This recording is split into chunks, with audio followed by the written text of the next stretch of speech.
Hi everyone. আজি দুপৰীয়াৰ কাৰণে বনালো মসুৰ দাইলৰ বৰেৰে ঔটেঙাৰ জোল।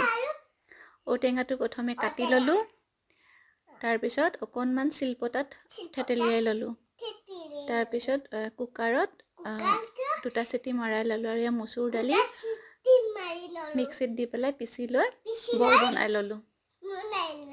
তাৰ পিছত কেৰাহীত মিঠাতেল দি সৰিয়হ ফুটাই তাৰ পিছত দুটা শুকান জলকীয়া দি দিলো, দি এই ঔটেঙাখিনি যে বইল কৰি থৈ দিছিলো এই ঔটেঙা পানী বইল পানীখিনি আৰু ঔটেঙাখিনি পানী অলপ খুৱাই দিয়া, অকণমান গৰম হোৱা তাত দি দিলো দাইলৰ বৰকেইটা আৰু তাত হালধি দি নিমখ দি তেতিয়া উতলিলে উতলাত নমাই থৈ দিলো।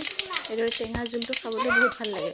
আপোনালোকে ঔটেঙা জোল কেনে প্ৰচেছেৰে বনাই জনাবচোন বাৰু, আৰু কোনে কোনে এইদৰে খাই পাইছে সেইটোও জনাব, আৰু আমাৰ ভিডিঅ'বোৰ ভাল লাগিলে লাইক সাবস্ক্ৰাইব কৰি দিব।